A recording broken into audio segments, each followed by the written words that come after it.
Si nous sommes ici et pas ailleurs, c'est pour aller à la rencontre de Mauro Corda, un artiste qui a commencé par les Beaux-Arts de Reims avant d'embrasser une carrière à l'international. Mauro Corda est un bourreau de travail. Les journées commencent toujours dès 6 heures dans son atelier à Paris. Alors qu'il se ressource en famille, en Champagne, son esprit est toujours en ébullition. Recevant ses amis pour travailler sur des projets d'exposition, le sculpteur s'applique à réaliser le sentiment en volume. Il est le sculpteur de l'humanité. Mauro, comment qualifiez-vous en fait votre sculpture? Est-ce que vous êtes un sculpteur avant-gardiste? Moi, je me considère comme avant-gardiste pour la bonne raison, c'est que je ne fais pas ce qui se fait. L'avant-garde, c'est quelque chose qui nie et renie ce qui est d'aujourd'hui, ce qui est d'hier.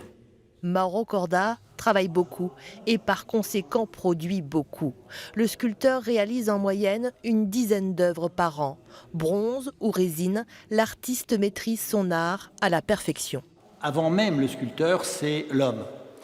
Parce que je le trouve extrêmement honnête, je le trouve extrêmement cultivé, je le trouve extrêmement gentil.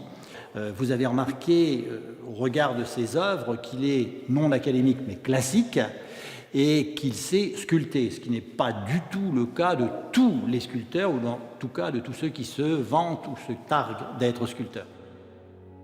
C'est à 13 ans que Mauro Corda commence les cours du soir aux Beaux-Arts de Reims. Tant et si bien qu'il est reçu premier au concours d'entrée des Beaux-Arts de Paris. Il a 21 ans. 4 ans plus tard, c'est Madrid qui l'accueille à la Villa Velasquez. De retour à Paris, son travail est de plus en plus remarqué. Sa notoriété va jusqu'en Chine, où il reçoit le Phénix de l'Académie des Beaux-Arts. Je suis un sculpteur classique, de grande référence. Coise-Vox, Houdon, Rude, Despiau, Rodin, je ne les renie pas. Je les estime et je les adore. Toujours. Une vénération pour ces gens-là. Les plus grands, ceux les maîtres des cathédrales. On parle là de Notre-Dame. Moi, la première grande sculpture que j'ai vue, c'est la cathédrale de Reims.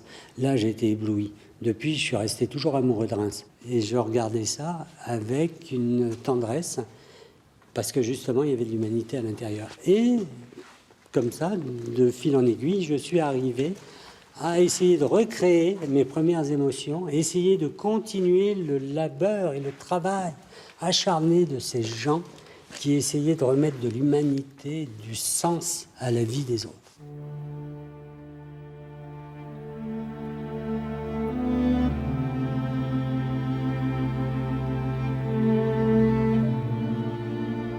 L'été 2000, Mauro Corda expose des corps suppliciés, le chant du bronze, le cri de l'humanité. L'artiste exprime la beauté de l'homme malgré ses blessures, une période où la douleur est poussée à son paroxysme. S'ensuit une nouvelle recherche, plus légère avec les animaux. À la question « Pourquoi s'intéresse-t-il aux bêtes ?», parce qu'il a eu un jour un chien, et de là, il a observé ses attitudes.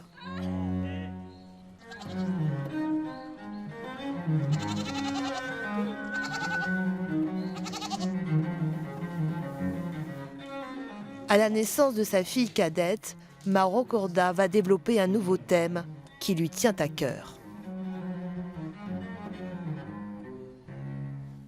Je travaille sur la différence, sur les inégalités, sur l'handicap. Et les nains, c'était une manière de montrer qu'il y avait une autre vision que la nôtre. C'est-à-dire, moi, je ne suis pas Saint-Laurent avec un canon de beauté. Celui qui voit la beauté que dans ce qu'on lui donne est un inculte. Et il ira dans la mode, et il crèvera dans sa mode. Et c'est tout ce que je lui souhaite, parce qu'il n'a pas les yeux ouverts. Moi, je travaille justement pour ceux qui ont les yeux ouverts. Hasard du calendrier, celui qui a grandi à Courcy, tout près de Reims, s'expose dans la Cité des Sacres, dans 2 galeries et l'école de commerce. Des super-héros qui côtoient les animaux hybrides, les bas-reliefs de sportifs en association avec des artistes de street art ou encore le positif-négatif qui poursuit le spectateur du regard.